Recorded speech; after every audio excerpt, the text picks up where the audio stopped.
Hello everyone, welcome to Autotalks. നമ്മുടെ മറ്റൊരു പുതിയ വീഡിയോയിലേക്ക് എല്ലാവർക്കും സ്വാഗതം. ഇന്ത്യ ന്യൂസിലാൻഡ് ODI സീരീസ് അവസാനിച്ചിരിക്കുകയാണ്. അങ്ങനെ ചരിത്രത്തിൽ ആദ്യമായിട്ട് ന്യൂസിലാൻഡ് ഇന്ത്യയിൽ വന്ന് ഒരു സീരീസ് തൂക്കിക്കൊണ്ടുപോയി. അങ്ങനെ ഗംഭീറിന്റെ കോച്ചിങ് കരിയറിൽ മറ്റൊരു പൊന്തോലോട് ചെയ്തപ്പോൾ നമ്മൾ ന്യൂസിലാൻഡ് ടെസ്റ്റ് സീരീസ് തോറ്റു. ഇതടുത്തത് ODI സീരീസ് കൊണ്ട് തോറ്റിരിക്കുകയാണ്. ഇന്ത്യൻ ക്രിക്കറ്റ് ചരിത്രത്തിൽ ഒരിക്കൽ പോലും ന്യൂസിലാൻഡ് ഇന്ത്യയിൽ വന്നിട്ട് ഒരു ODI സീരീസ് അടിച്ചിട്ടില്ല. അപ്പോൾ അതും അവർ ഈ ഒരു വർഷത്തിൽ 2026 തുടക്കത്തിൽ തന്നെ അവരെ നേടുകയുണ്ടായി.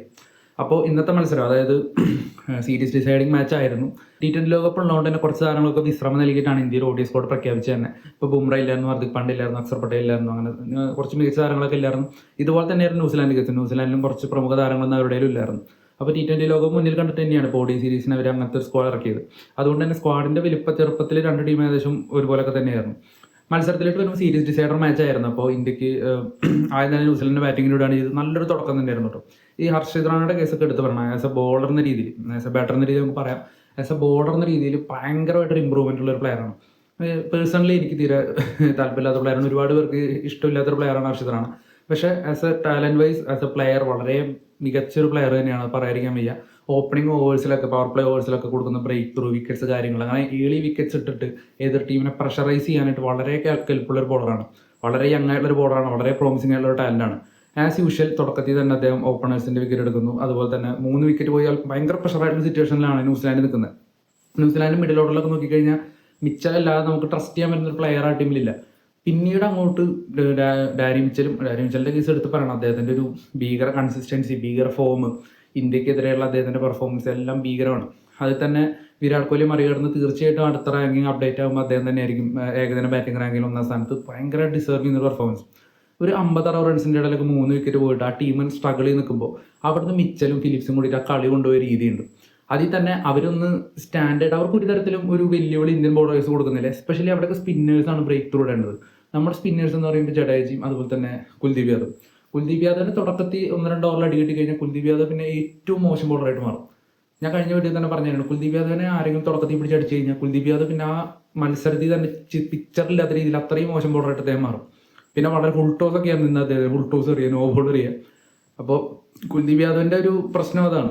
പിന്നെ ജഡേജയുടെ കേസിലോട്ട് വരുമ്പോൾ ടെസ്റ്റിൽ കംപ്ലീറ്റ്ലി ഡിസപ്പോയിൻ്റ് ആക്കുന്ന പെർഫോമൻസ് തന്നെയാണ്. ടെസ്റ്റിൽ മാത്രമാണ് എനിക്ക് ജഡേജയെ കളിപ്പിക്കാൻ പറ്റുള്ളൂ എന്നാണ് എനിക്ക് തോന്നുന്നത്. കാരണം ഏകദിനത്തിലോട്ട് വരുമ്പോൾ അപ്പാർട്ട് ഫ്രം ഫീൽഡിൽ അദ്ദേഹം എന്നും പുലിയാണ്, അതിലൊന്നും സംശയമൊന്നുമില്ല. പക്ഷേ ബോളിങ്ങിൽ ഒരു ബ്രേക്ക് ത്രൂ വിക്കറ്റ്സ് ഒക്കെ കൊടുക്കുമ്പോൾ മിഡിൽ ഓവറിൽ ബോൾ ചെയ്യാൻ വരുമ്പോൾ ജഡേജനെ വളരെ സിമ്പിളായിട്ടാണ് അവർ കളിച്ചുകൊണ്ട് പോകുന്നത്. ബാറ്റ്സ്മാൻ സെറ്റിലാകാൻ വേണ്ടിയിട്ടുള്ള ഒരു ഓവറുകളായിട്ട് ജഡേജ ഓവറുകൾ മാറിക്കൊണ്ടിരിക്കുന്ന ഒരു സന്ദർഭമായിട്ട് മാറിയിട്ടുണ്ട്. കഴിഞ്ഞ കുറച്ചധികം വർഷങ്ങളായിട്ട് തന്നെയാണ് ട്രെൻഡ്. അക്സർ പട്ടേലിനെ പോലത്തെ പ്ലേയേഴ്സൊക്കെ പുറത്തിരിക്കുമ്പോഴാണ് ജഡേജയ്ക്ക് ഇപ്പോൾ ഇങ്ങനെ അവസരങ്ങൾ കിട്ടിക്കൊണ്ടിരിക്കുന്നത്. അഫ്കോഴ്സ് അദ്ദേഹം ഇന്ത്യയുടെ ലെജൻഡറി പ്ലെയർ ആണ്, അദ്ദേഹം സ്ക്വാഡിൽ വരാൻ അർഹതയുള്ള പ്ലെയറാണ്. പക്ഷേ ഈ ഒരു പൊസിഷനിൽ അല്ലെങ്കിൽ ഈ ഒരു റോളിൽ ബാക്കി ഇതിനേക്കാളും മികച്ച പെർഫോമൻസ് ബാക്കി പ്ലേയേഴ്സ് കാണിക്കുന്നുണ്ടെങ്കിൽ അദ്ദേഹം തീർച്ചയായിട്ടും സ്ക്വാഡിന് പുറത്ത് തന്നെ ഇരിക്കണം. അപ്പോൾ എന്തായാലും ജഡേജയ്ക്ക് ബോളിങ്ങിൽ ഇതൊന്നും വലിയ കാര്യമായിട്ട് ഇമ്പാക്റ്റ് ഉണ്ടാക്കാൻ പറ്റിയില്ല. പിന്നെ ബ്രേക്ക് ത്രൂ വിക്കറ്റ്സ് എടുക്കേണ്ട കുൽദീപ് യാദവിനും കാര്യമായിട്ടൊന്നും പറ്റാത്തതുകൊണ്ട് 200-അടുത്തൊരു ഭീകര പാർട്ണർഷിപ്പ് ഉണ്ടാക്കുകയാണ്. ഡാരി മിച്ചൽ സെഞ്ചുറി അടിക്കുന്നു, ഫിലിപ്സും സെഞ്ചുറി അടിക്കുന്നു. അപ്പോൾ രണ്ടുപേരും സെഞ്ചുറി അടിച്ചപ്പോൾ തന്നെ ന്യൂസിലാൻഡ് 280 റൺ എത്തിക്കഴിഞ്ഞു 44 ഓവറിൽ. ആവറേജ് ഫസ്റ്റ് ഇന്നിംഗ് സ്കോർ ഇൻഡോറിൽ 330 അവർ ആ സ്കോറിലോട്ട് വളരെ ഈസി ആയിട്ട് എത്തി. ഒരു ഘട്ടത്തിൽ ആ ഒരു ലെവൽ സ്കോറിലോട്ട് എത്തില്ല എന്ന് വിചാരിച്ചൊരു സന്ദർഭം ഉണ്ടായിരുന്നു. അവിടെ നിന്നാണ് അവർ ആ ഇന്നിങ്സ് ആക്സലറേറ്റ് ചെയ്ത് കൊണ്ടുവന്ന് എത്തിച്ചത്. 330 റൺ ചേസ് ചെയ്യാനായിട്ട് ഇന്ത്യ ഇറങ്ങുമ്പോൾ ഇന്ത്യക്ക് അതിനെ പറ്റുന്ന ഒരു ടീമൊക്കെ ഉണ്ട്, ചേസ് ചെയ്യാനൊക്കെ പറ്റും. താരതമ്യേന ദുർബല ബോളിംഗ് ആണ് ന്യൂസിലാൻഡിൻ്റെ. വലിയ കാര്യമായിട്ടുള്ള ത്രെറ്റൊന്നും ഇന്ത്യക്കില്ല. അങ്ങനെയൊക്കെ നമ്മൾ വിചാരിച്ചിരിക്കുമ്പോഴാണ് തുടക്കം തന്നെ രോഹിത് ശർമ്മ, വളരെ മികച്ച പ്ലെയർ, വളരെ മികച്ച ടെക്നിക്കുള്ള, വളരെ സ്ട്രോങ് മൈൻഡ് സെറ്റ് ഉള്ള, അസാധ്യമായ ടാലൻ്റ് ഉള്ള രോഹിത് ശർമ്മ ഇപ്പോൾ ഒരു പ്ലെയറിൻ്റെ ഏറ്റവും വലിയ വീക്ക്നെസ് എന്ന് പറയുന്നത് അദ്ദേഹത്തിൻ്റെ ഈ ലാക്ക് ഓഫ് പേഷ്യൻസ് ആണ്. തുടക്കം തന്നെ അനാവശ്യ ഷോട്ട്സിന് ശ്രമിച്ച്, അനാവശ്യമായിട്ട് സ്കോർ വരുത്താൻ ശ്രമിച്ച്, ഏതെങ്കിലും ഒരു മോശം ഷോട്ട് കളിച്ച് അദ്ദേഹം പുറത്താകുമ്പോൾ അത് പലപ്പോഴും ഇന്ത്യക്ക് വലിയ ലോസാണ് ഉണ്ടാക്കിയിരിക്കുന്നത്. 2021 വേൾഡ് കപ്പ് ഫൈനലിൽ പോലും നമ്മളത് അനുഭവിച്ചതാണ്. പക്ഷെ അദ്ദേഹത്തിൻ്റെ രീതി അതാണ്, അദ്ദേഹം തുടക്കം തന്നെ ആക്രമിച്ച് കളിക്കുന്ന ഒരു പ്ലെയറാണ്.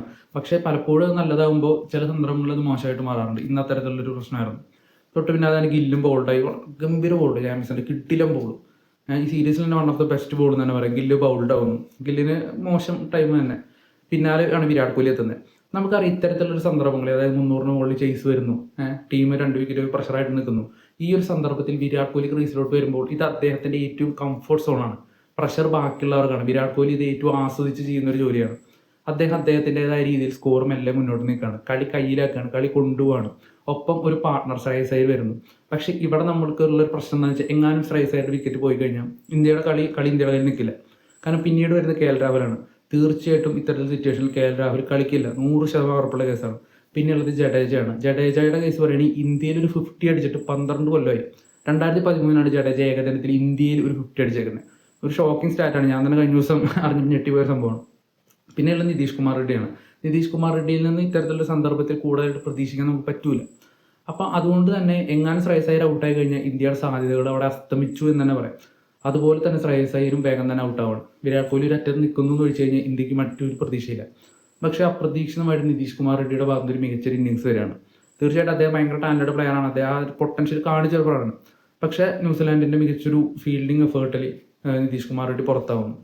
പിന്നീട് വളരെ മോശമായിട്ട് ഷോട്ട് സെലക്ഷൻ, വളരെ മോശമായിട്ടുള്ളൊരു ഷോട്ട് കളിച്ച് ജഡേജ പോലത്തെ ഒരു പ്ലെയർ ഔട്ടാവുന്നു. നമുക്കെല്ലാവർക്കും അത്രയും എക്സ്പീരിയൻസ് ഉള്ള ഒരു പ്ലെയറാണ്. നമുക്ക് ഒരു പക്ഷേ നമുക്ക് ആ ഒരു ടാർഗറ്റിലോട്ട് എത്താനായിട്ടുള്ള ഒരു ചാൻസ് അപ്പോഴും വളരെയധികം ഉണ്ടായിരുന്നു.